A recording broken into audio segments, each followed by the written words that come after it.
मैं तो ये सोच कर आया था एक दो भाषण और होंगे, फिर मुझे कंक्लूड करना होगा।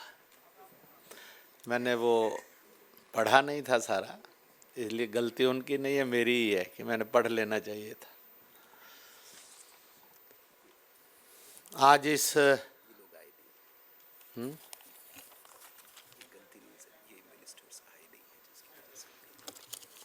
वो कह रहे हैं आपकी गलती नहीं है, जो और बोलने वाले थे वो आए ही नहीं है।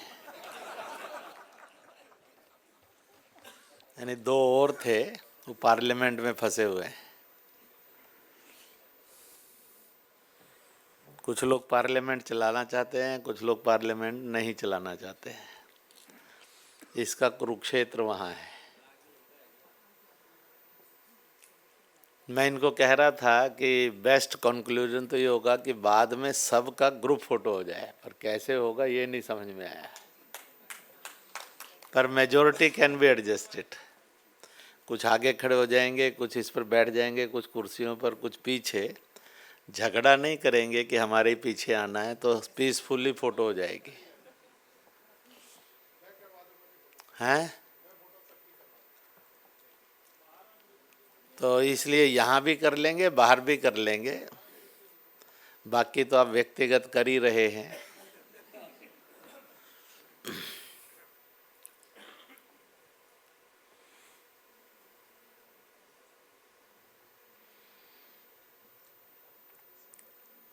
हम सब यहाँ आए और बहुत अच्छे अच्छे पत्र रखे गए हैं।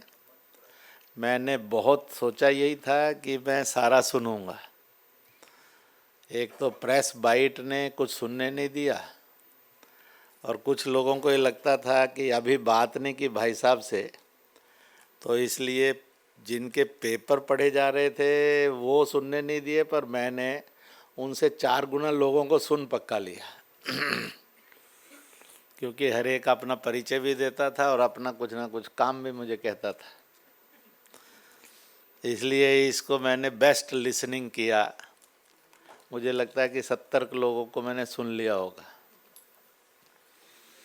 पाकिस्तान की एम्बेसी से भी लोग आए थे, तो उनकी भी इच्छा थी डायलॉग होना चाहिए। मैंने कहा कि एक अनुभव सुना देता हूँ। आगरा थे जब अटल जी और मुशर्रफ की बातचीत होने वाली थी। मुझे कहा गया था कि उस समय में आगरा रहिए। तो जो मुझे पाकिस्तान के लोग मिले, तो मैंने उनसे एक बात कही, पूछी, तुम सचमुच में ये मानते हो और जानते हो और समझते हो तुम पुराने सब हिंदुस्तानी हो पूर्वजों से? थोड़ी देर चुप रहे। मैंने कहा केवल एक काम कर लो कि तुम पुराने हिंदुस्तानी थे तो 80% समस्याएं समाधान हो जाएगा। तुम ये भूल गए, इसके कारण गड़बड़ हो रही है।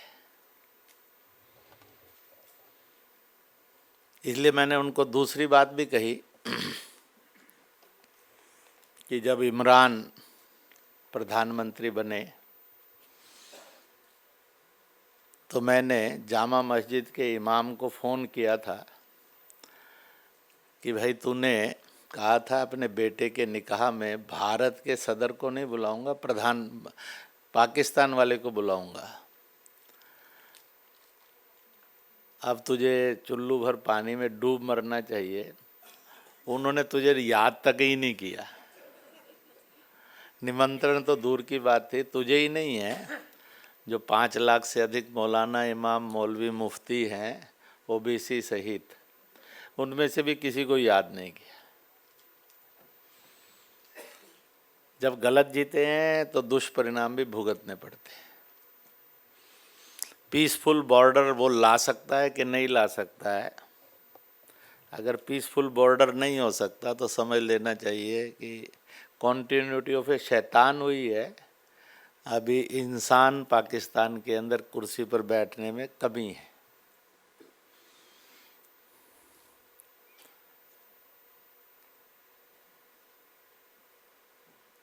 क्योंकि पाकिस्तान पाकिस्तानियों का सगा नहीं है, पाकिस्तान इस्लाम का सगा नहीं है, तो किसी और का सगा होगा इसकी कोई संभावना नहीं है, तो भी प्रार्थना तो करते ही हैं कि वो हो जाए तो अच्छी बात है।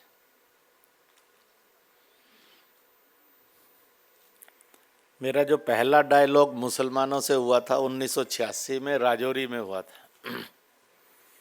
मुसलमानों ने ऑर्गेनाइज किया था। It was my first experience to talk in masses. Congress के नेता थे जिसने ऑर्गेनाइज किया था। तो मैंने, गुलाम रसूल कार थे और आज नहीं है वो, उनके बेटे का जब अपहरण करने लगे थे पाकिस्तान वाले, तो वो उड़ता हुआ जहाज़ जिसमें जाना था वो रुक जाए और वो बचा लिया जाए। और फिर बाद में सजाद लोन का भी एक अपहरण होना था। इसमें केदारनाथ साहनी और हमने भी एक भूमिका निभाई थी। तो देश का प्रश्न था।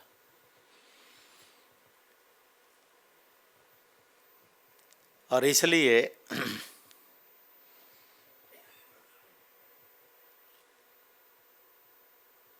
मैंने उनसे कहा कि भाई आप लोग एक बात को तो समझ ही लीजिए। तो बोलते समय खचाखच भीड़ थी, तो मैंने एक प्रश्न किया था शुरू में, जो जन्मता है वो जरूर मरता है। तो पाकिस्तान की जन्म तिथि बताओ। सब मुसलमानों ने इतने धूमधाम से बताई, 14 अगस्त 1947 अर्धरात्रि 12 बजे। मैंने कहा हिंदुस्तान की जन्म तिथि बताओ। शायद उनको ये मालूम नहीं होगा ये प्रश्न आ जाएगा। तो वहाँ जो सबसे सीनियर मुसलमान थे, बहुत बड़े मौलाना थे, अब तो नहीं है क्योंकि उस समय उनकी आयु 86 में 80-82 साल की थी। बड़े रूहानी आदमी थे। हम भी कभी कभी बातें करने के लिए उनके पास जाते थे। तो मैंने कहा मौलाना आप ही बता दो, इस महफिल में आप ही सबसे बुजुर्ग हैं। तो उन्होंने बड़ा सुंदर उत्तर दिया था, जैसे खुदा की कोई जन्मदिन नहीं है, उसकी जन्म तिथि नहीं है, ऐसे ही हिंदुस्तान खुदाई मुल्क है, इसकी भी कोई जन्म तिथि नहीं है। जैसे खुदा के लिए मौत नहीं है, ऐसे खुदाई मुल्क के लिए भी कोई।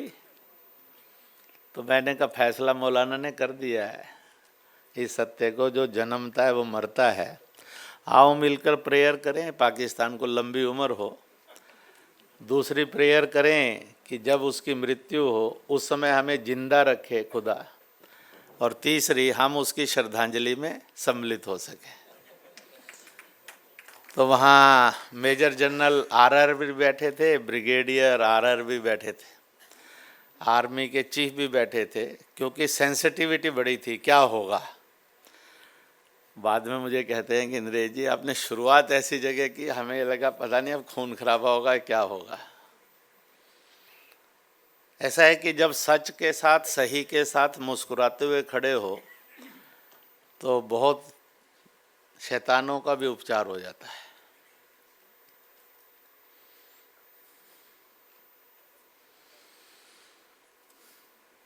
मुझे जनरल बख्शी मिले, कहने लगे डोकलम में मज़ा नहीं आया भाई साहब।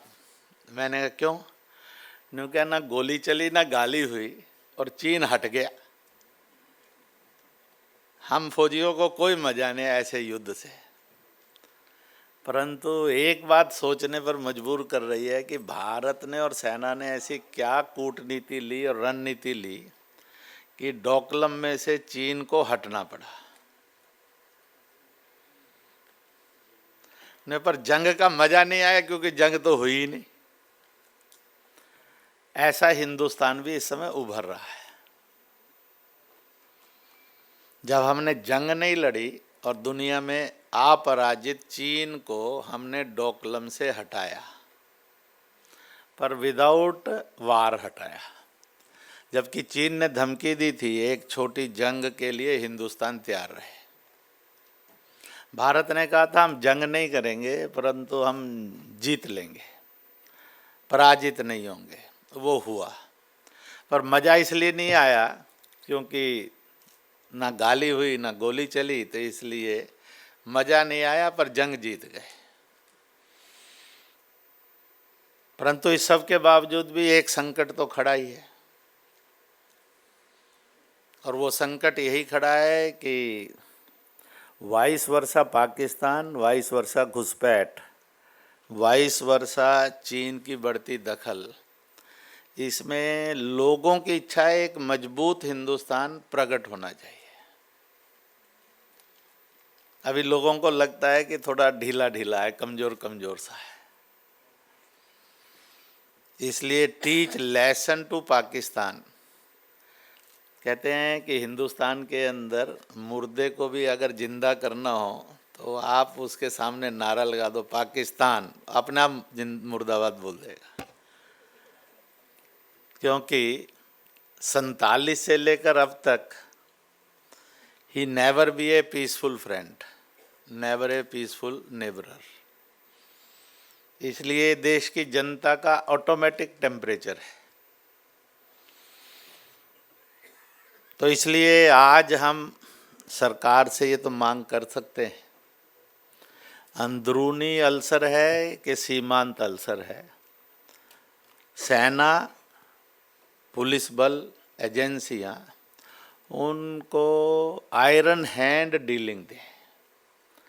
भारत एक कमज़ोर भारत नहीं नज़र आना चाहिए, एक शक्तिशाली भारत नज़र आना चाहिए। इससे आगे की एक बात और है, हम नागरिक के रूप में क्या कर सकते हैं।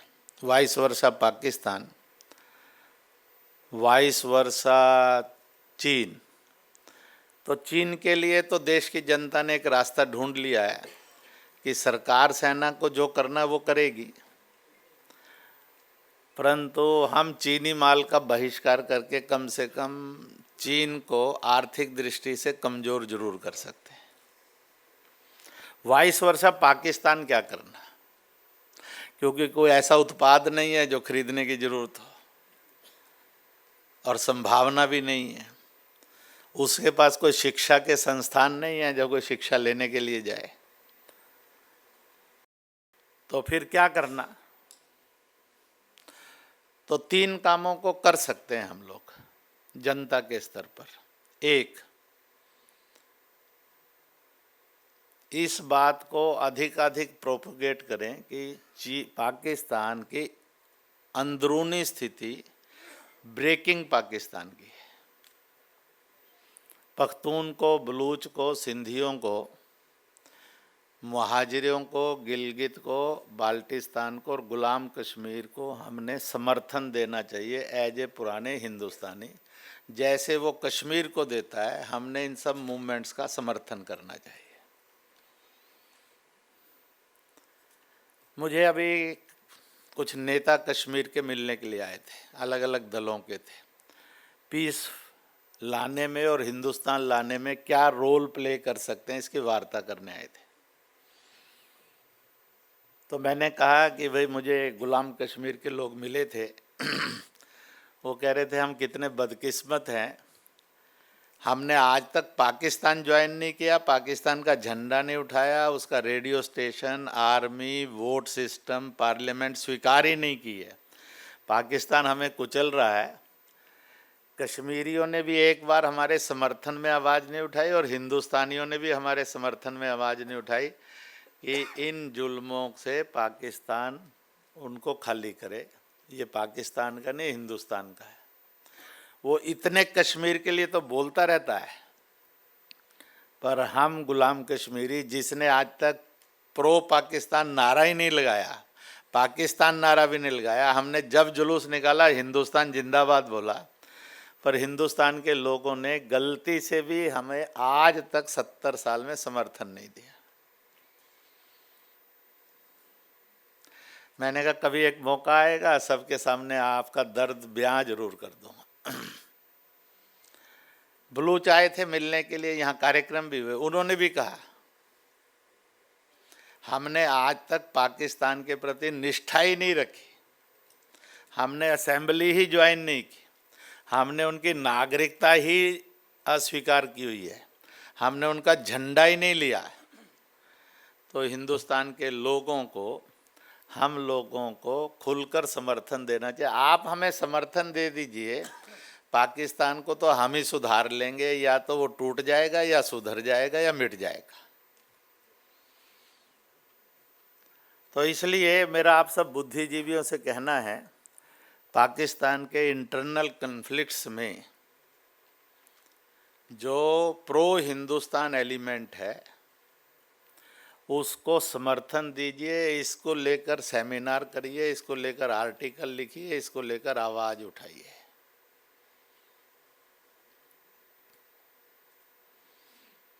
पर मुझे पुराने हिंदुस्तानी मिलने आए थे जो पाकिस्तान बनाने के लिए गए थे। पाकिस्तान ने अपनी नागरिकता डिसाइड करते समय जब ये सूचना प्रसारित की कि सब नागरिक अपना डॉक्यूमेंट पेश करो कि वो परंपरागत रूप से पाकिस्तान के रहने वाले हैं, तो जो पाकिस्तान के रहने वाले करोड़ों मुसलमान थे उन्होंने तो दे दिए, परंतु जो उत्तर प्रदेश से, महाराष्ट्र से, पंजाब से, हरियाणा से, मध्य प्रदेश से, बिहार से उठकर गए थे और हिंदुस्तानी नागरिकता छोड़ी थी, इस्लाम के से गद्दारी की थी, क्योंकि वहाँ हुब्बल वतनी कहते हैं, वो ईमान है, उससे जन्नत मिलती है। उनके पास तो एक भी कागज नहीं था कि वो बताएं कि हम परंपरागत वर्षानुवर्ष से पाकिस्तानी हैं। तो बहुत डिबेट चली, पर पाकिस्तान नहीं माना और उन सबको उसने शरणार्थी घोषित कर दिया। तो जो पाकिस्तान बनाने के लिए गए थे, वो जो उस समय 2, 4, 5, 10 साल के होंगे, वो आज शायद 80-90 साल के जिंदा होंगे, बाकी तो सब मर चुके। उनकी औलादें हिंदुस्तानी रही नहीं और उन्होंने पाकिस्तानी उनको माना नहीं है, इसलिए वो मुहाजिर के रूप में पाकिस्तान का विभाजन कर रहे हैं, मुहाजिर लैंड अगल मांग रहे हैं। यानी जिनकी पूर्वज पाकिस्तान बनाने के लिए गए थे, उनकी औलादें आज पाकिस्तान का विभाजन मांग रही हैं। वो कह रहे थे कि हमारे बुजुर्गों ने जो पाप किया, खुदा ने हमें उसकी सज़ा दे दी कि हम हिंदुस्तानी हैं नहीं, पाकिस्तानी रहे नहीं, अब हमारी किस्मत क्या होगी। मैंने कहा आप, उन्होंने उस समय तुम्हारे बाप दादाओं के रक्त में गद्दारी तो थी ही, जब उन्होंने गद्दारी की, हिंदुस्तान टुकड़े करवा लिए, अब तुम भी करो वही काम। अपने बाप दादाओं को फॉलो करना चाहिए, पर हम आपके साथ सहानुभूति जरूर प्रकट करेंगे। परंतु एक बात पक्का करो, आप हिंदुस्तान से वैर करोगे कि शांति प्रिय रहोगे। कहीं ऐसा ना हो कि हमने पाकिस्तान तोड़ा, बांग्लादेश बना, उसने हमें 2.5 करोड़ शरणार्थी पकड़ा दिए, वो घुसपैठिए पकड़ा दिए। ऐसी मोहब्बत भी अच्छी मोहब्बत नहीं है। तो इसलिए इसको भी समझना। इसलिए ब्रेकिंग पाकिस्तान हम तोड़ेंगे तो पुण्य अपने को भी मिलेगा, हम कुछ नहीं करेंगे तो भी अपने को सुख तो मिलेगा, क्योंकि उसको टूटना ही है। तो इसलिए इसको करना चाहिए, ना करना पाप और अपराध हो जाएगा। इसलिए हम पाप के और अपराध के भागीदार नहीं बने।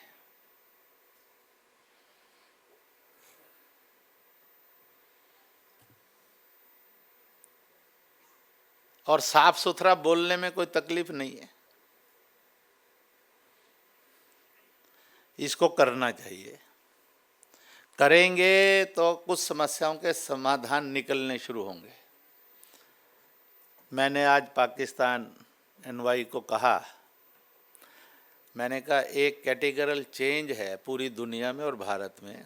पहले 10 साल पहले तक सब आर्टिकल दुनिया में छपते थे और भारत के नेता भी बोलते थे, आर्टिकल राइटर मैक्सिमम वैसे ही आर्टिकल लिखते थे, ए peaceful stable prosper Pakistan is a basic need for peace and harmony in Asia and Bharat, विश्व, वर्ल्ड। पर अब ये आर्टिकल कोई नहीं लिखता है। अब आर्टिकल शुरू हो गए हैं, no Pakistan is basic need for peace and harmony, यहाँ तक लोग जाने लग गए हैं। अब पाकिस्तान के साथ सहानुभूति दुनिया की भी घट गई है और भारत के कुलदीप नैयर जैसों की भी घट गई है। कभी कभी मरते समय आदमी को सच समझ में आता है, पहले नहीं जल्दी से आता है। तो ये लगने लगा कहते हैं हाँ ये तो सच है कि आर्टिकल का ट्रेंड्स तो चेंज हो गया है। तो मैंने कहा कसूरवार कौन है, तुम लोग और तुम लोगों का बिहेवियर। स्टेबल पाकिस्तान या नो पाकिस्तान, ये एक डिबेट चल पड़ी है। इसको जनरेट करना चाहिए, आगे बढ़ाना चाहिए।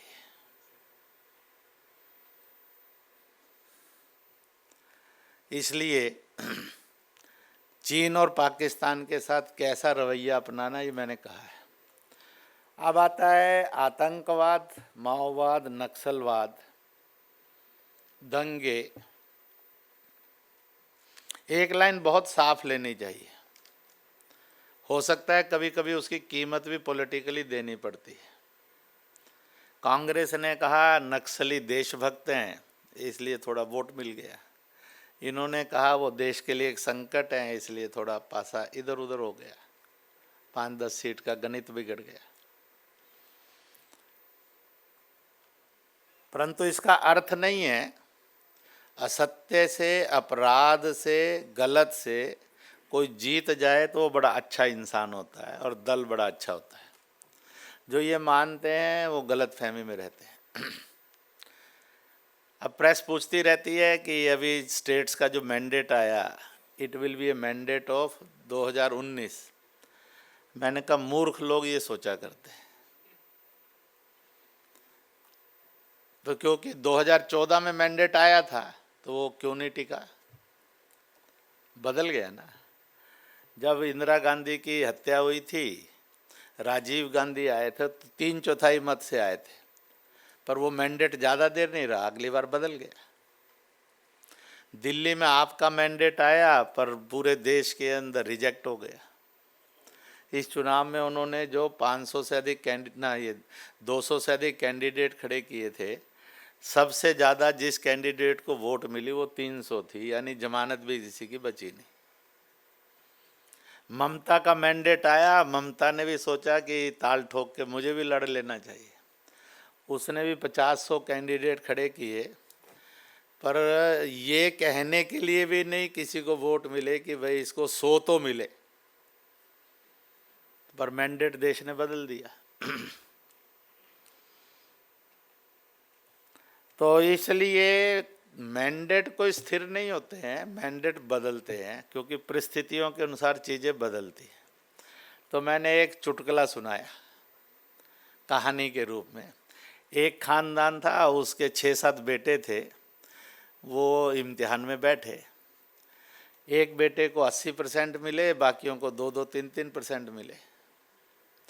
दूसरे खानदान के 12-13 बेटे थे, सब बैठे, किसी को 6%, किसी को 8%, किसी को 10, किसी को 12% मिले, सब फेल हो गए। बाप बड़ा होशियार था, उसने मुनीम को बुलाया और बेटों को बुलाया और मुनीम को कहा लिख बेटा नंबर 1, नाम बता और नंबर बता। सब ने बताए, 8%, 7%, 9%। उनका जोड़ मुनीम जी। मुनीम जी ने कहा मालिक कमाल हो गया, 86%। उन्होंने कहा उधर वाले के तो 80 बनते, आपने तो 86 हो गए। उन्होंने लोग इकट्ठे किए, प्रेस मीडिया इकट्ठा किया, मिठाइयाँ कही, आकर रिजल्ट घोषित किया, मेरे सब बेटों ने मिलकर 86% नंबर लिए हैं। ढोल बज गया, लोगों ने कहा कमाल कमाल कमाल। आप जैसे बैठे थे, उन्होंने कहा यार यूनिवर्सिटी वाले बता रहे थे सारे के सारे निकम्मे फेल हो गए। नहीं फेल हो गए तो क्या हो गया, सब फेल मिलाकर भी तो 86% हैं। अब हिंदुस्तान का चुनाव इस डायमेंशन में जाएगा, 1 मेरिटोरियस वर्सेस 1 फेल। 12 के 12 तो प्राइम मिनिस्टर नहीं बनेंगे, बनेंगे तो कोई एक ही। तो अब सर देश चुनेगा कि एक मेरिटोरियस को चुनना है, किसी एक फेल को चुनना। इसलिए बहुत गणित बदलते हैं लोग। और मैं कहा करता हूँ जीत आदमी को ऊर्जा भी देती है, हार उसको सबक भी देती है। जो सीख ले वो बादशाह हो जाता है। इसलिए ये भी गणित चलेंगे। कांग्रेस ने राम हुए ही नहीं, ये एफिडेविट जो पापपूर्ण है, अपराधपूर्ण है, हिंसापूर्ण है, इसको विड्रॉ करना चाहिए। ये देश के अंदर धर्म के लिए, न्याय के लिए, सेकुलरिज्म के लिए, कॉन्स्टिट्यूशन के लिए, डेमोक्रेसी के लिए, मॉरल वैल्यूज़ के लिए ज़रूरी है कि भारत इस पाप से और अपराध से मुक्त हो।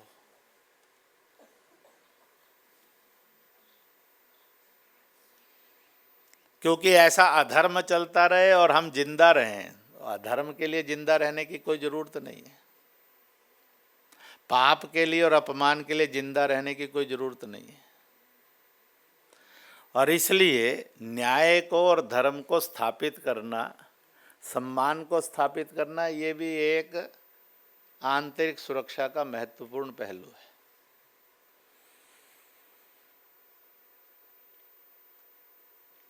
विश्वविद्यालयों को केंद्रित करके ये जो कश्मीर के अंदर की सिचुएशन है,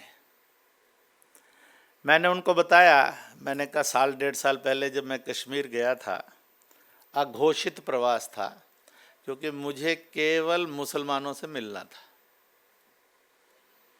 इसलिए मैं 3 दिन रहा। मैं उनके जो आतंकी स्टाइल के नेता हैं और उसके समर्थक हैं उनके साथ बैठा,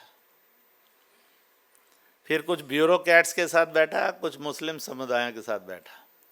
मैं उनको कहा, अब तक जो भी आपने किया है इसको लेकर कश्मीर, कश्मीरी और कश्मीरियत को क्या फ़ायदा हुआ, इस्लाम, मुसलमान और इस्लामियत को क्या फ़ायदा हुआ, जम्मू कश्मीर को क्या फ़ायदा हुआ और हिंदुस्तान को क्या फ़ायदा हुआ। इनमें से किसी के आप अगर 370 से क्या फ़ायदा हुआ, 35A से क्या फ़ायदा हुआ, अलग झंडा, अलग नागरिकता रखकर, अलग संविधान लेकर आपको क्या फ़ायदा हुआ 50-60 साल में। मैं 3 दिन यहाँ हूँ, आप अगर मुझे 5 बिंदु भी लिख कर दे दें तो मैं भी आपका वकील बन जाऊँगा। पर किसी ने भी मुझे 5 बिंदु लिख कर नहीं दिए। गलती से मुझे बाप बेटा भी मिल गए थे, वो मैं जहाँ से आ रहा था वो उधर को जा रहे थे।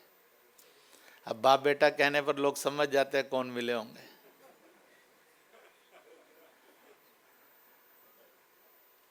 तो मैंने एक बार फारूक को मजाक में कहा था, हमारी भाभी जी को कभी दिखा दो, तुझे ही इंग्लैंड जाना पड़ता है यार हर बार। तो इसलिए कुछ दिन पहले लेकर भी आया था।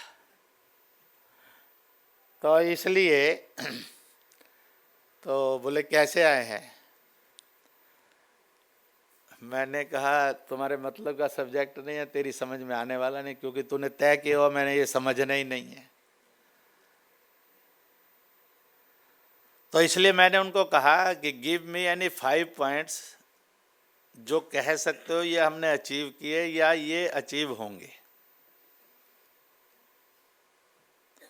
बाकी हिंदुस्तान की एक बात समझ लो, वो दुर्योधन को अकल आ जाती, 5 गांव दे देता तो झंझट ही नहीं होता महाभारत का।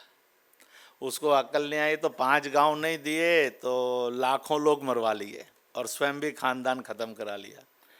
तो तुम हिंदुस्तान का इतना बड़ा कश्मीर जिसके अंदर 4632 गांव हैं वो मांग रहे हो, 5 गांव के लिए तो लाखों मारे थे, इतने के लिए कितने मरेंगे कोई भरोसा है। ये हिंदुस्तानी बड़ा अजीब किस्म का आदमी है।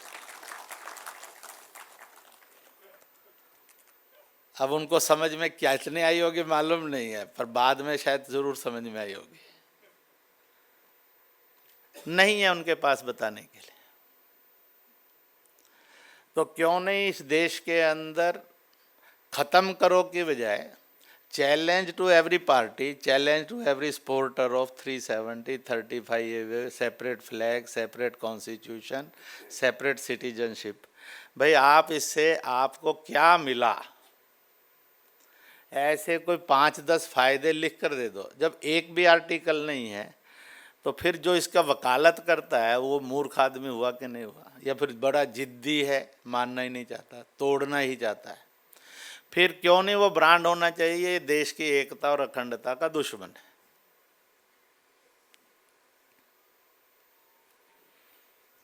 तो उनकी भी तो ब्रांडिंग करनी चाहिए। ब्रांडिंग करेंगे तो इस देश के अंदर शैतान को बहुत सबक सीखना पड़ेगा। जल्दी से कोई इंटेलेक्चुअल शैतान के रास्ते पर नहीं जाएगा। इसलिए ऐसे इंटेलेक्चुअल्स का ब्रांडिंग करना ये भी बहुत ज़रूरी है, ताकि वह जैसे उनकी आवाज़ निकले तो नौजवान को पता लग जाए, बीए फर्स्ट ईयर और सेकंड ईयर वाले के, ये शैतान बोल रहा है, ये हिंदुस्तानी नहीं बोल रहा है, हिंदुस्तानियों का शैतान बोल रहा है। This atmosphere between the educated people, between the youth जानना चाहिए। तो इसलिए अपना ब्रांड नेशनलिज्म का है, उनका ब्रांड कम्युनलिज्म का है, और उसमें भी वो हैं जिनका ब्रांड शैतान का है। कोई मुझे कहा करते हैं कि उनको सेकुलर कहना, अपने आप को नेशनल कहना। मैंने कहा सेकुलर तो आजकल थोड़ा अच्छे शब्द मूड में लिया जाता है।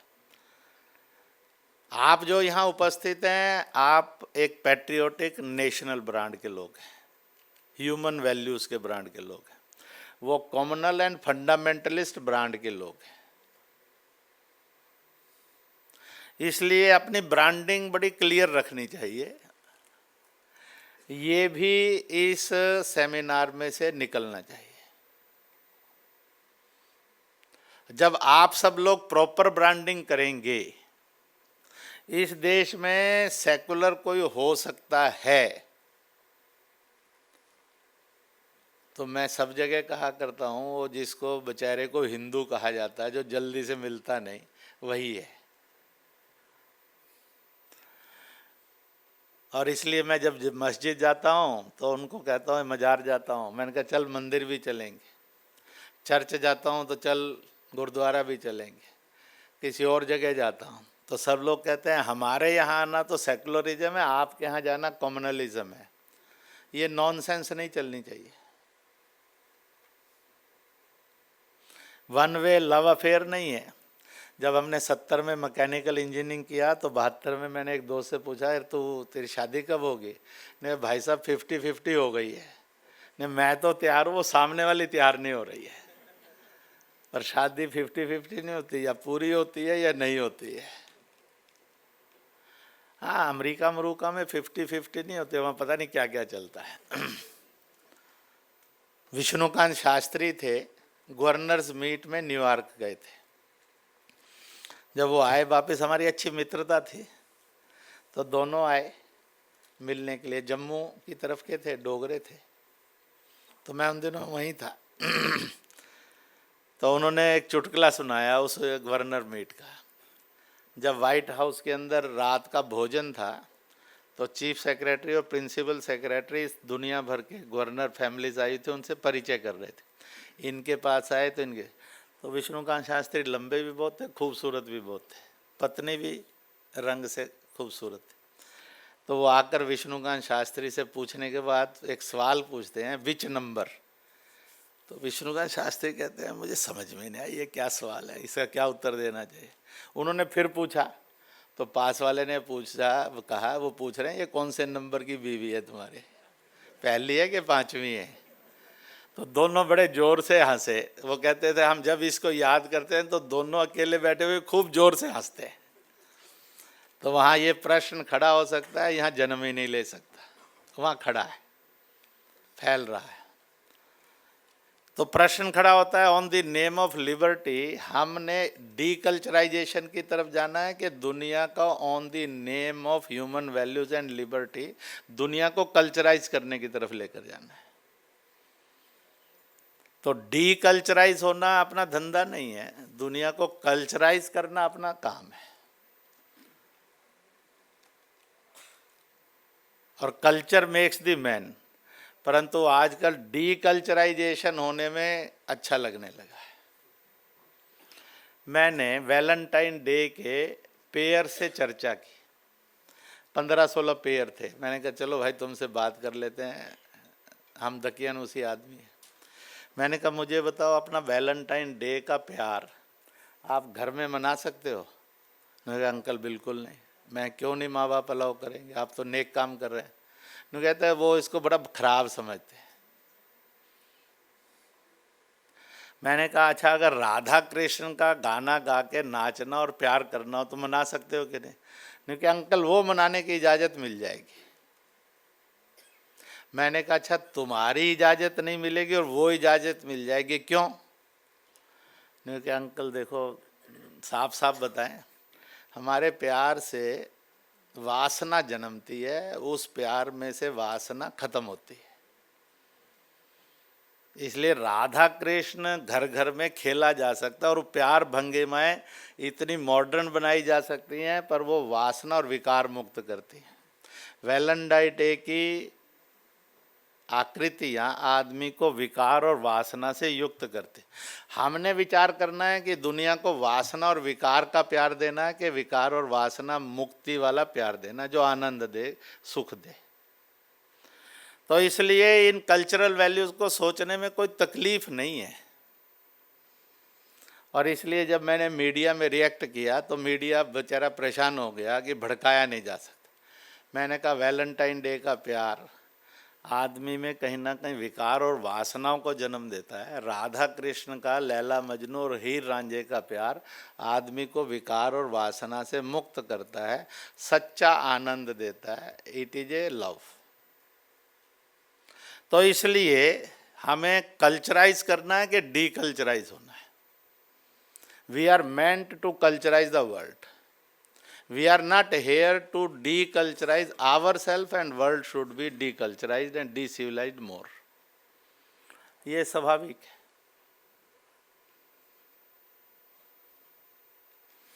इसलिए इसको भी समझना जरूरी है। तो हम समझेंगे तो हम लीड कर सकते हैं। तो गलत लोग लीड करेंगे तो ये बड़ा जरूरी है। दुनिया में इस डिबेट को क्यों नहीं चलाना चाहिए? जितने दुनिया के शैतान देश हैं, जिनको पावरफुल ताकत कहे जाते हैं, अमेरिका 10 लाख बम बनाकर स्टोर रखे और जब चाहे जिस पर बम फेंक दे, और फिर कल को कहे कि पीस और हथियार नहीं बनाना, तो तुम्हारे बाप के देश दुनिया है कि तुम इतने बड़े हथियारों का खजाना रखो, रूस भी रखे, चीन भी रखे, और हमें सबक दे कि नहीं नहीं साहब आप बम मत बनाइए। What is this nonsense? ये नहीं चल सकती साहब। और फिर ये सब देश तो समय की कसौटी पर घिसे जा चुके हैं, जिन्होंने अपनी एटॉमिक एनर्जी का against development, against humanity, against peace, against harmony उपयोग किया है। और भारत ने आज तक अपने किसी बम का उपयोग डिस्ट्रक्शन के लिए नहीं किया। और फिर हम क्यों डरे ये बात कहने के लिए और लिखने में कि साहब जो ये उपदेश दे रहे हैं वो समय समय पर जब जब घिसकर देखा गया, ना अमेरिका ने संतुलन रखा, ना चीन ने रखा, ना रूस ने रखा, सब ने अपनी एटॉमिक एनर्जी का आदमी के कत्ल करने में और मारने में उपयोग किया है। तो भारत की श्रेष्ठता को और जीवन मूल्य को गाने में तकलीफ क्या है? है तो टेस्टेड है साहब। चीन ने कहाँ किया, रूस ने कहाँ किया, अमेरिका ने कहाँ किया, कौन नहीं जानता है। पिछले 150 साल के अंदर जितना चाहे लिख सकते हो।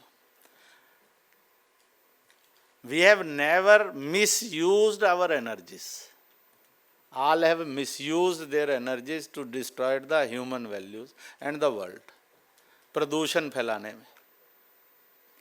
परंतु उनके 4 रिसर्च दल आएंगे, भारत पर एक आर्टिकल लिखेंगे कि इतना प्रदूषण है, और हम सब मूर्ख बनकर उनके आर्टिकल को फॉलो करके कहेंगे देश का बेड़ा गर्क है, रहने लायक नहीं है।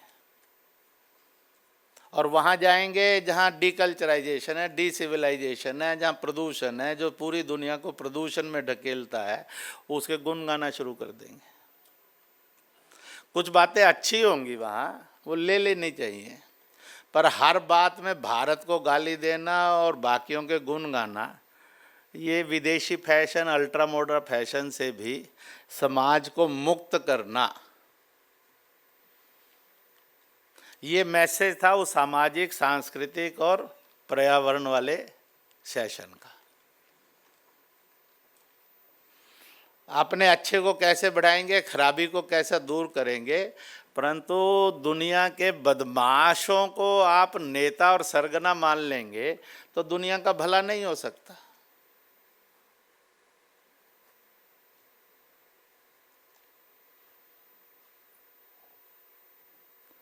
दुनिया को प्रदूषण मुक्त करके पर्यावरण युक्त करने में अगर पूछा कि अमेरिका, रूस, चीन आदि ताकतों का क्या कंट्रीब्यूशन है, कोई आर्टिकल नहीं लिखा जा सकता दोस्तों।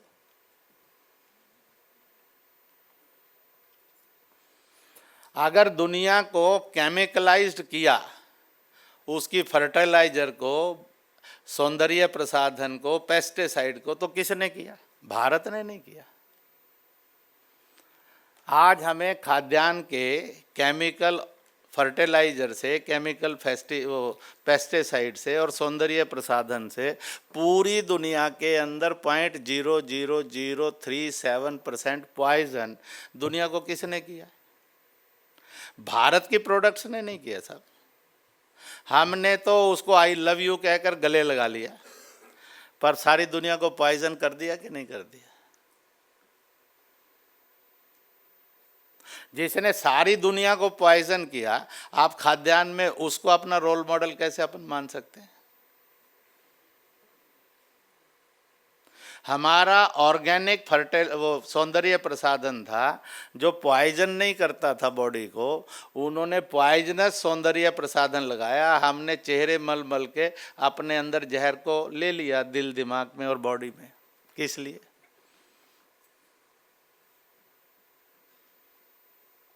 तो इसलिए ऑर्गेनिक फर्टिलाइजर चाहिए, ऑर्गेनिक पेस्टिसाइड चाहिए, ऑर्गेनिक सौंदर्य प्रसाधन चाहिए, ताकि बॉडी के अंदर के पॉइजन को निकल जाए। 2-3 पीढ़ी के बाद की तो मानव और भारतीय ऐसा हो जाएगा जो पॉइजन फ्री होगा सब। हमारी आपकी तो बीत गई, तो बाकियों को पॉइजन क्यों देकर जाएंगे? तो इसलिए ये चीज़ें भी आज सोचने की हैं और कहीं ना कहीं जागृत करने की हैं। मैं इसलिए नहीं बता रहा हूँ कि आप सब जानते नहीं हैं, मैं भी जानता हूँ, आप सब भी जानते हैं, पर इसलिए याद कर रहे हैं कि इन सब को याद करके एक संकल्प पैदा करना है कि हम जो खराब है, चाहे अपने पास है चाहे जगत में है, उसको अप्रिशिएट नहीं करेंगे, उसके पीछे नहीं जाएंगे। जो ठीक है उसके पीछे जाएंगे और जो गलत है उसको ठीक करने के लिए अपनी जुबान भी चलेगी, कलम भी चलेगी, जब मौका आएगा तो बात भी चलेगी। ये बहुत ज़रूरी है।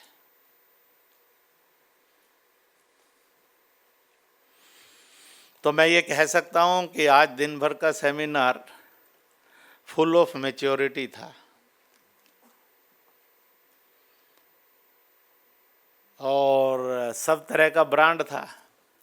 अगर रिलीजियस ब्रांड देखना तो ऑल रिलीजन आर प्रेजेंट, अगर कास्ट ब्रांड देखना हो तो ऑल कास्ट आर प्रेजेंट, चाहे जनजातीय थे, चाहे आदिवासी थे, चाहे और दलित थे, और चाहे सो कॉल्ड स्वर्ण थे, ऑल ब्रांड आर देयर।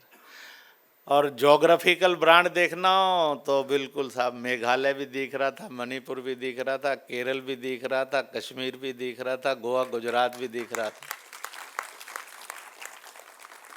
इसलिए all caste is there, all religion are there, all geography is there, all traditions के लोग भी थे। वो मूर्ति पूजक है कि ग्रंथ पूजक है, हवन करता है कि सूर्य चांद पूजता है कि पेड़ पौधा पूजता है, निराकार है कि साकार पूजता है। तो ऑल ब्रांड ऑफ ट्रेडिशन भी थे। और अगर सबको कहा जाए एक साथ नाचो, तो मुझे लगता है कि हिंदुस्तान के हर स्टेट के नाचने वाला भी यहाँ जरूर होगा। तो इसलिए all cultural form are available.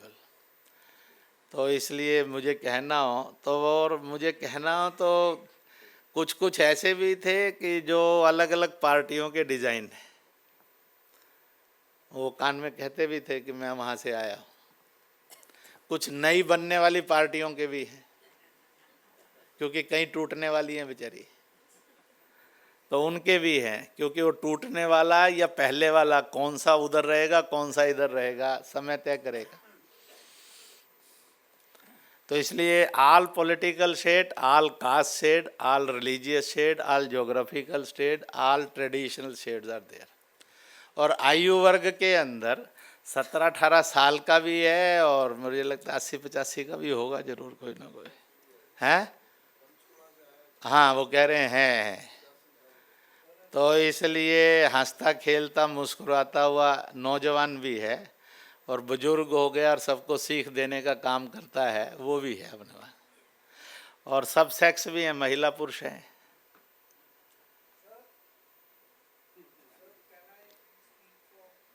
नहीं जी, बिल्कुल नहीं जी, 10 सेकेंड तो हो गए। You have spoken, so I appreciate your 10 second. तालियां बजा दीजिए इनके लिए।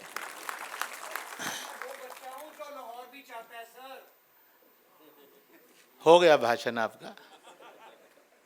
इसको पहले उद्घाटन में सर कारेवा बोल गए थे, और उन्होंने सबको बोला था आपको गलती होगी, आप ही अकेले ऐसे हैं, ये सारे ही ऐसे हैं बेचारे। बेचारे इसलिए कि आ नहीं रहा, पर चाहते सब हैं। ये सर कारेवा जी ने एक कहानी सुनाते हुए बता दिया था। आप उस समय इधर उधर रहे होंगे, इसलिए आपको लगा होगा कि मुझे खास बताना चाहिए। तो इसलिए इसको समझना। तो उनके लिए तालियां बजा दो, नहीं तो वो बार बार बोलते रहेंगे।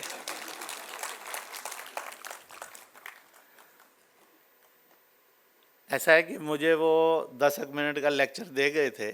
उनको लगा कि 10 मिनट का भाई साहब ने सुन लिया तो 1 मिनट तो ये भी सुन ही लेंगे, पर आपने उन्होंने जितना टाइम मांगा था उससे डबल ट्रिपल टाइम दे दिया और सुन लिया है।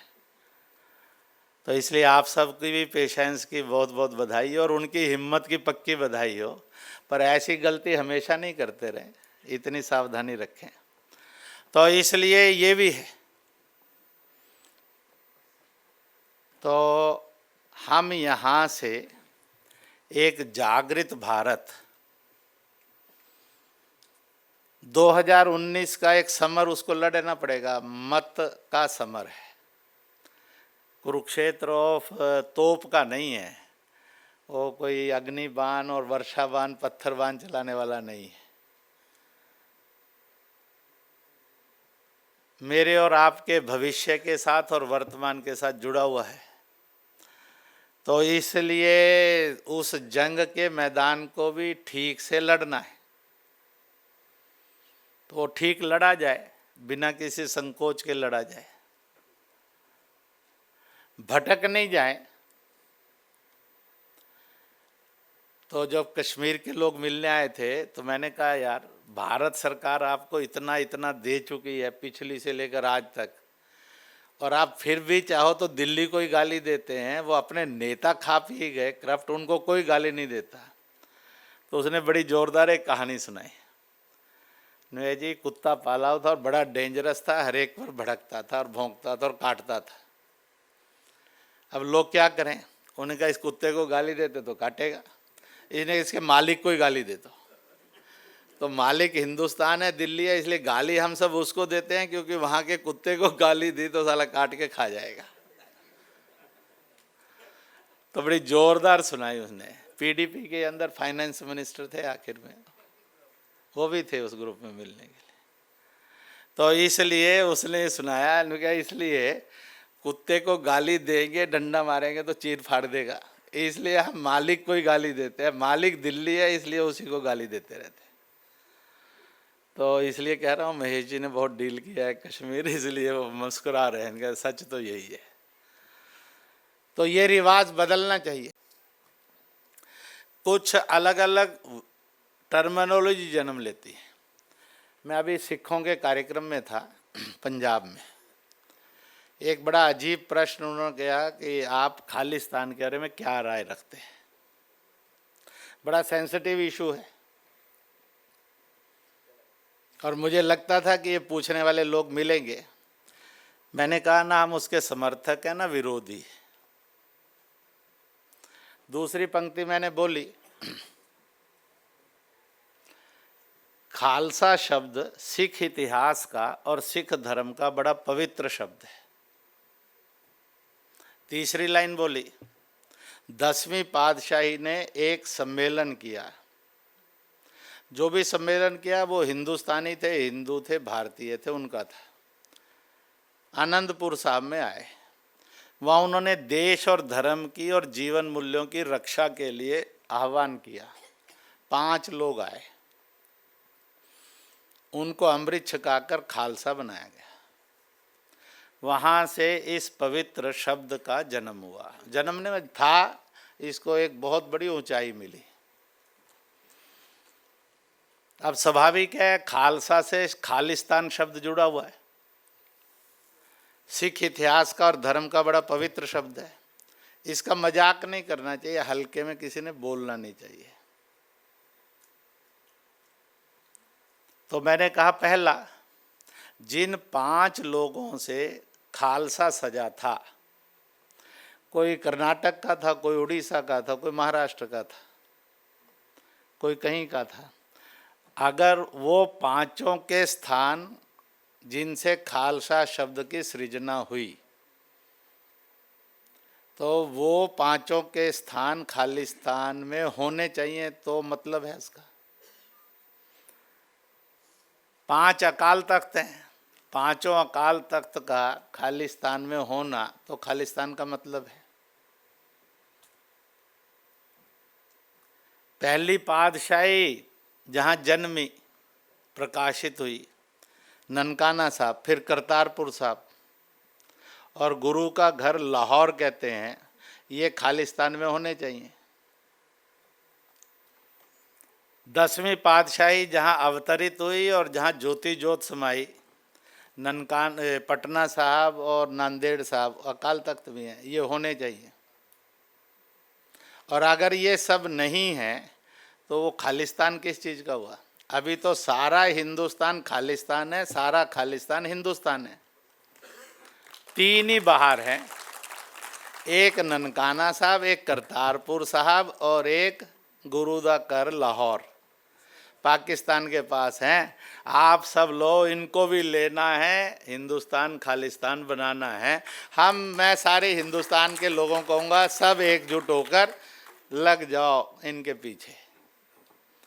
उस समय तो तालियां तुलियां बज गई, बाद में क्या समझ में आया कि मुझे मालूम नहीं।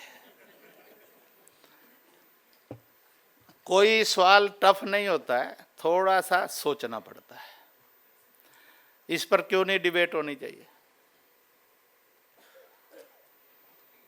अब वहाँ कुछ बैठे थे, उनके तेवर देखने के बाद मुझे लग रहा था सभा में ये कुछ ना सुनना चाहते हैं, ना जानना चाहते हैं, ना समझना चाहते हैं। इन्होंने तो तलवार खींच लेनी है, चल इधर और उधर।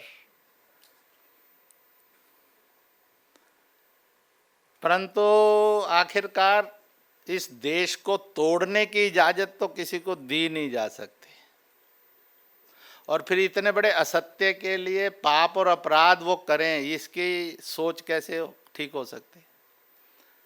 मैंने कहा बाकी तुम लोगों को लगता है तो 5-7 गुरुद्वारे अमेरिका मरूका बनवा लो, वो आपको शरण देता रहता है, तो वहाँ छोटा सा एक खालिस्तान बना लेना, कोई प्रॉब्लम नहीं। इसलिए ऐसे जो टिकलिश सी प्रॉब्लम आती है उन पर ठीक सोच बन जाए और ठीक दिशा देने की। मैंने कहा सारे हिंदुस्तान में और दुनिया में इस खालिस्तान पर चर्चा करो। ये सब चीज़ें नहीं हैं तो फिर वो खालिस्तान कैसे हैं? और ये सब हैं तो हिंदुस्तान खालिस्तान है, खालिस्तान हिंदुस्तान है। इतनी बड़ी टेरिटरी है। जो नहीं है उसको लेने के लिए लड़ो। पाकिस्तान को भी समझ में आ जाएगा खालिस्तान का समर्थन करने का मतलब क्या है, कि अब खालिस्तान के लिए तो ये हमारा ननकाना साहब करतारपुर और लाहौर ही मांगने के लिए चले हैं, तो उसकी भी अकल ठीक हो जाएगी। भड़काएगा नहीं, साजिश नहीं करेगा हिंदुस्तान के खिलाफ, समाज को तोड़ने के धंधे नहीं कर सकेंगे। इसलिए ऐसे सेंसिटिव स्लोगन्स उभरते हैं, उनको भी कैसे डील करना, इसके बारे में भी विचार पूर्वक करके चर्चा, और उन पर देश के अंदर तोड़ने वाला, जहर फैलाने वाला एटमॉस्फेयर बनाने में कोई सफल ना हो सके, उसको भी चोट करना बहुत ज़रूरी है। और मुझे वहाँ बैठे हुए अफसरों ने कहा, पुलिस अफसरों ने कहा, सिख नेताओं ने कहा, हम सोच रहे थे कि इतना सेंसिटिव इशू भाई साहब कैसे डील करेंगे, आज तो पता नहीं क्या होगा बाद में, और अखबार में क्या भड़काव आएगा। कहते हैं पर आपने इतनी खूबसूरती से सारी चीज़ कही कि सबको ये लगा इस मूवमेंट को एक दिशा देने के लिए सही रास्ता मिल गया। और जबकि प्रश्न पूछते ही सारा माहौल इतना सेंसिटाइज हो गया था और सब चिंतित थे आज क्या होगा, भाई साहब साबुत वापस जाएंगे कि टोटे वोटे होकर जाएंगे, और अखबार भड़केंगे और टेलीविज़न। और जैसे ये प्रश्न आया वहाँ जितनी प्रेस थी इतनी सेंसिटाइज हो गई, सब और नज़दीक आ गए ताकि कोई भी शब्द मिस ना हो जाए, आज क्या होगा।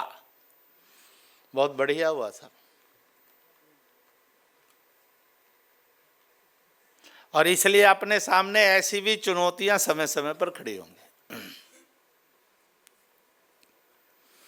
इसलिए मैंने जातिवाद पर बोलते हुए उद्घाटन में एक लाइन बोल दी थी, ब्राह्मण से ज्ञान है, क्षत्रिय से शौर्य है, वैश्य से समृद्धि है, शूद्र से पवित्रता और स्वच्छता है। हो सकता है आप में से बहुतों ने पहली बार इस तरह का सुना, 3 का तो सुनते ही रहते हैं, पर ठीक चौथे के बारे में इस तरह का पहले शब्द सुना, बोलेंगे तो ये जो छुआछूत रूपी कैंसर है, इससे मुक्ति का रास्ता निकलता है कि नहीं।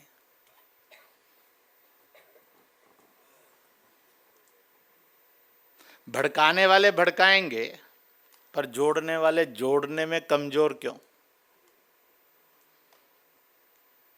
हमारी ताकत उन भड़काने और तोड़ने वालों से बहुत अधिक है और बहुत अच्छी है, ईश्वरीय है। इसके सामने कोई शैतान जीत नहीं सकता है। तो इस प्रकार से आपस में सलाह मशवरा करते हुए ऐसे सेंसिटिव इश्यूज पर भी भारत को दिशा देने का काम केरल में ही करना पड़ेगा, नॉर्थ ईस्ट में भी, कश्मीर में भी करना पड़ेगा, कहीं पर भी छत्तीसगढ़ हो, झारखंड हो, करना पड़ेगा।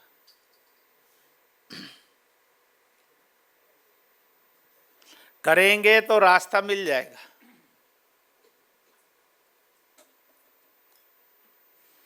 तो ये चुनौती स्वीकार करने के लिए हम सब यहाँ इकट्ठे हुए।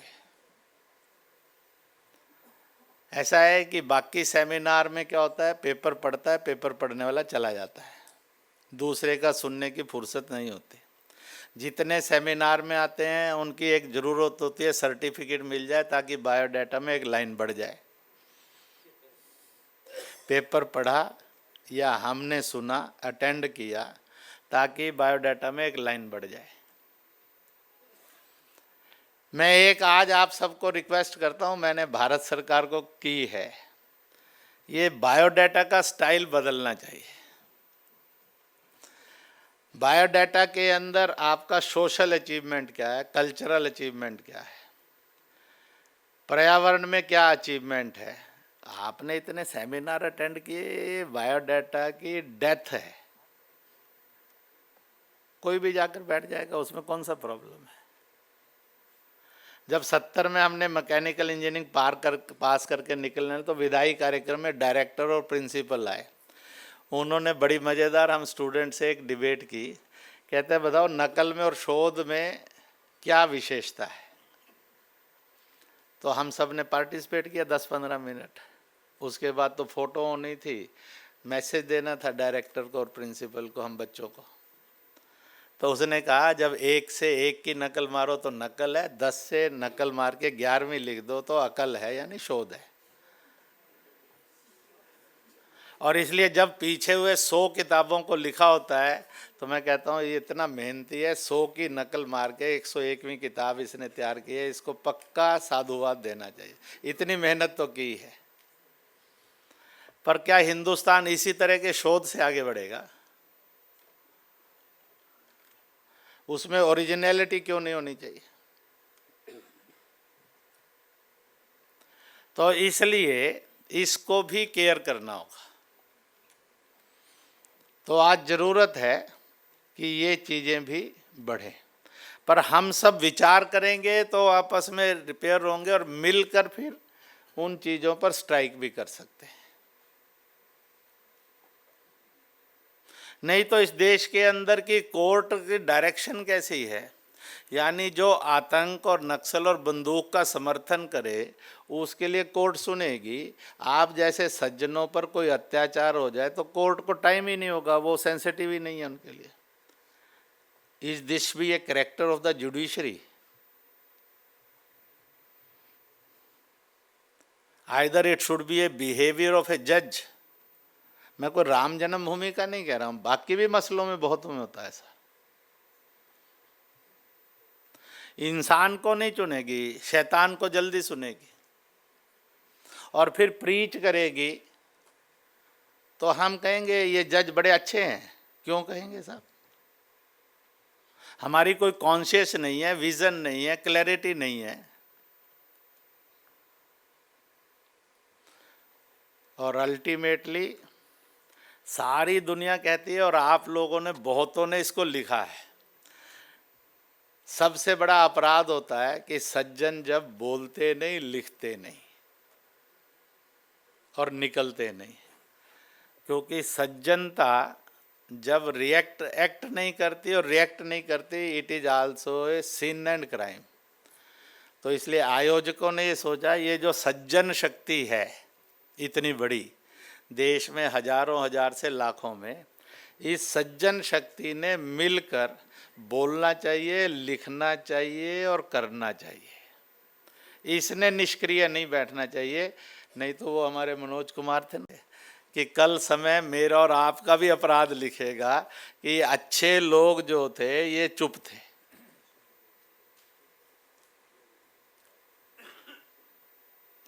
तो ये पाप और अपराध का भागीदार हम ना बने। हमने जगाया, हमने निकले, हमने लिखा, हमने बोला। जब सज्जन शक्ति लाखों में हर जिले में ऐसी खड़ी होगी, 10, 20, 50 के बारे में, जो निकलती है, लिखती है, बोलती है, तो मुझे लगता है कि एक मजबूत हिंदुस्तान दुनिया की कोई ताकत रोक नहीं सकेगी।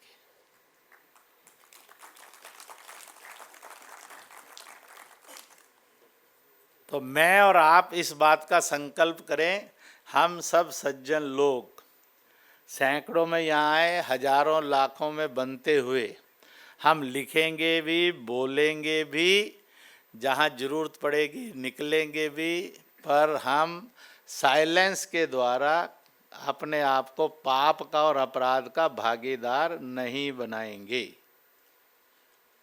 और किसी जाति के, धर्म के, परंपरा के मोह में फंसकर गलत के साथ नहीं खड़े होंगे।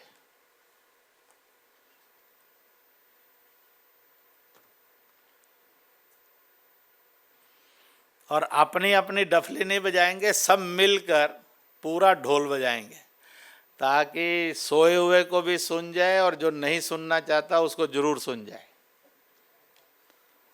पर हमारा संगीत होगा, कर्कश आवाज नहीं होगी, सुनना ही पड़ेगा, चाहे फिर वो जोश में गाना, चाहे होश में गाना। जोश का इसलिए गाना पड़ता है कि कभी कभी लोग इतने बहरे हो जाते हैं कि सुनाने के लिए भगत सिंह जैसा काम करना पड़ता है। भगत सिंह ने अगर मारना होता तो सीधा ही बम फेंक देता, उसने तो सुनाना था कि हे बहरो सुनो, तुम्हारा अत्याचार नहीं चलेगा। तो इसलिए उसको बोलेंगे। तो मुझे लगता है कि हम सब इस संकल्प के साथ कि हमारा लिखना, बोलना, करना, it will be dedicated more to the nation, more to the society, more to the values. Restless होंगे और रेस्टलेस बनाएंगे, पर उसका अर्थ नहीं होता है कि टेंशन लेना, उसका अर्थ होता है श्रम करना। हमें काम बताइए ये नहीं कहेंगे, मेरे पास काम है, हम लगे हैं, और बताइए तो हम और कर सकें। इसलिए मैंने जिंदगी में एक फार्मूला लिखा है, 24 घंटे खाली आदमी। आप सब व्यस्त कर देते हैं, इसलिए 28 घंटे बिता लेता हूँ 24 के, और आप ना व्यस्त करें तो 24 घंटे कोई काम ही नहीं है। जब आप ऐसे मस्तिष्क के रहेंगे तो आपको कोई काम बोझिल नहीं लगेगा। आपने 10 करने 20 करोगे, 20 करने 25 करोगे, 50 की सुननी है, 100 को सुनने की ताकत आएगी।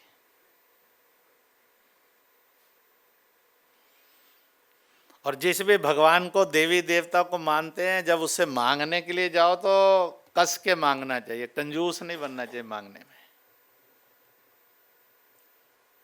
पर मांगना कैसा और क्या, किस तरह से? तो कोई बेटा मांगता है, कोई नौकरी मांगता है, कोई मकान मांगता है, ऐसे सब मांगते हैं, बीमारी ठीक हो जाए। तो उसके बजाय ऐसा मांगो ना, मालिक से, देवता से, नबी से, पैगंबर से, जिससे भी मांगना है, गुरु से, कि मुझे 100 गरीब कन्याओं की धूमधाम से शादी करने की ताकत दे, तो अपनी तो निपट ही जाएगी।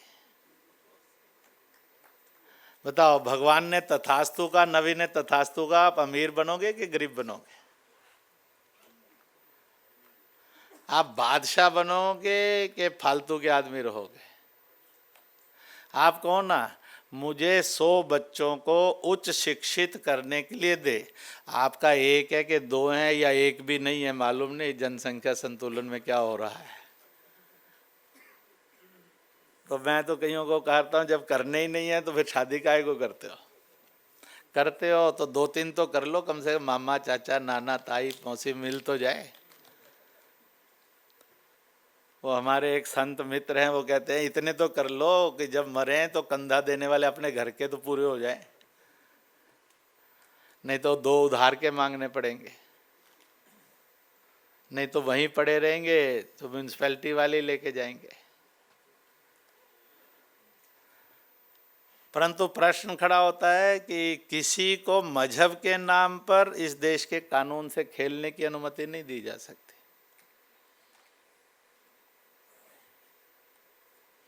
Law is for all.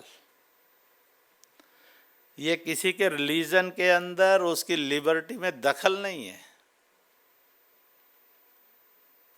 जब जनसंख्या बढ़ने से देश के अंदर crisis of development and economy खड़ा होता है, तो फिर कोई अनाप शनाप बढ़ाए कि कहता है कि बढ़ाना हमारा रिलीजियस अधिकार है। कोई नहीं है, किसी के मजहब में, धर्म में नहीं लिखा हुआ है। झूठ बोलते जो कहते हैं।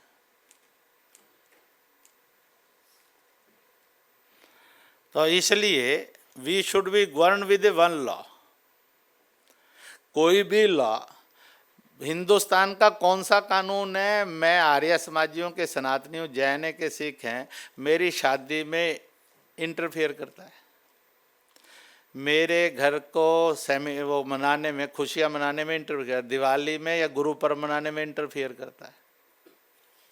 हम जब गलत करते हैं, आउट ऑफ रिलीजन कुछ ऐसा करते हैं जो कट्टरपंथी है, उसमें लॉ इंटरफियर करता है, क्योंकि when we go wrong with our religion then law interfere. अन्यथा लॉ हिंदुस्तान का इतना बढ़िया है, किसी के रिलीजन के अंदर कहीं इंटरफियर नहीं करता। सनातनी को शिकायत नहीं, शैव को शिकायत नहीं, वैष्णव को शिकायत नहीं, बुद्ध को, बौद्धों से शिकायत नहीं, जैनों की शिकायत नहीं, रविदासियों को शिकायत नहीं, एक दो मजहब वालों को शिकायत क्यों है? When they go wrong, they do wrong, they think wrong, they act wrong, इसलिए उनको खतरा होता है कि लॉ इंटरफेयर करेगा। जो अपने रिलीजियस सेरेमनीज को प्रॉपरली सेलिब्रेट करता है, कौन सा लॉ है जो मेरी और आपकी ज़िंदगी में बता दो, मेरी और आपकी रिलीजियस सेरेमनीज में उसने इंटरफेयर किया है? It is a political drama, नहीं चलेगा। इट इज ए फंडामेंटलिज्म, नहीं चलेगा। इट इज नॉन सेकुलरिज्म, नहीं चलेगा। इट इज एंटी डेमोक्रेसी, नहीं चलेगा। किसी की कट्टरता को आप डेमोक्रेसी कहेंगे, लिबर्टी कहेंगे, फंडामेंटल राइट कहेंगे, ये नहीं चलेगा। अगर आपको इसका अपमान करने की इजाज़त दी जाए तो इस अपमान सहने वाले को आपको दो चांटे मारने की इजाज़त होना भी तो फंडामेंटल राइट्स है। आपको गाली देने का, दूसरे का अपमान और उपहास करने का अधिकार है, ये मिलना चाहिए, स्वतंत्रता का अधिकार। तो दूसरे को, आपको दो चांटे मारना भी तो उसकी स्वतंत्रता की रक्षा का अधिकार है कि नहीं है? भाई, the debate should not go on these lines.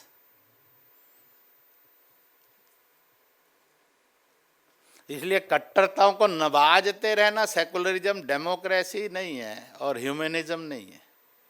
कट्टरताओं को नवाजते रहना एंटी डेमोक्रेसी है, एंटी सेकुलरिज्म है, एंटी ह्यूमन वैल्यूज है। ये नहीं रहना चाहिए। तो अब कार्यक्रम समाप्त करना चाहिए।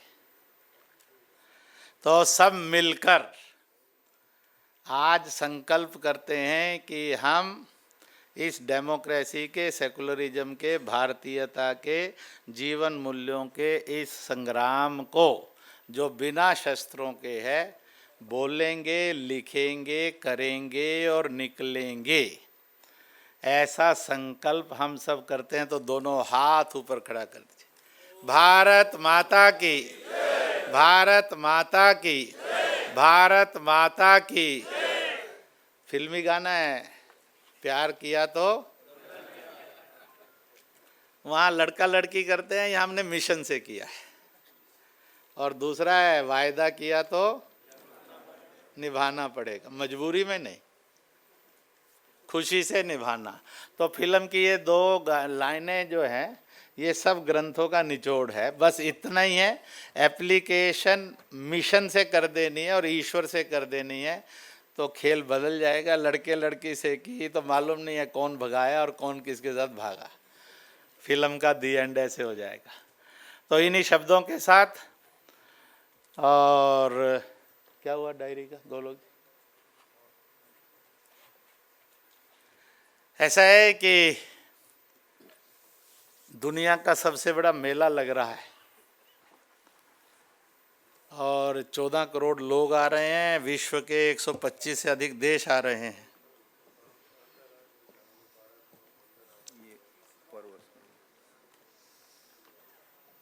तो इसलिए स्नान भी हो जाए, दर्शन भी हो जाए, इसलिए एक दिन का मिलन कर लिया जाए, ऐसी इच्छा है। आप समझ गए होंगे कहाँ जाना है। मेरे से किसी ने पूछा था, फैजाबाद को अयोध्या करने से कौन सी नौकरी मिल जाएगी? मैंने कहा, अयोध्या से फैजाबाद करने के बाद कौन सी नौकरी मिली थी वो बता दो। कौन सी तालीम और तरक्की मिली थी वो बता दो, तो फिर हम भी सोच लेंगे। तो जब उससे नहीं मिली तो वही रहने दो, इतना ही था। जब पहले नबी आदम चले थे तो वो सबसे पहले अयोध्या आए थे। तो इस्लामिक तहरीक में कहीं नहीं लिखा कि आदम फैजाबाद आए। और हजारों साल के दुनिया के सब ग्रंथों में किसी में नहीं लिखा हुआ राम फैजाबाद में जन्मे थे। तो एक सत्य और सही को नकारना, कुचलना, ये बहुत बड़ा पाप और अपराध है। जिन्होंने ये पाप और अपराध फैजाबाद करके किया, उस पाप और अपराध से वर्तमान को मुक्त करना, इससे बड़ा पुण्य का और श्रेष्ठ डेमोक्रेसी का काम नहीं हो सकता। तो इसलिए ये होता है, परंतु इतना वेल अटेंडेड ये सारा रहा। और हियरिंग कैपेसिटी बहुत टॉलरेंट थी कि आपने सबने मैक्सिमम सुना है, कई चीज़ें नए नए ढंग से सामने आई हैं, तो वो भी अपनी जानकारी में आया है। Definitely after going from here when we will think, तो लगेगा हम एनलाइटन हुए पहले से। We get something as a character, as a behaviour, as a knowledge and as a pledge. इन्हीं शब्दों के साथ जय हिंद, जय भारत।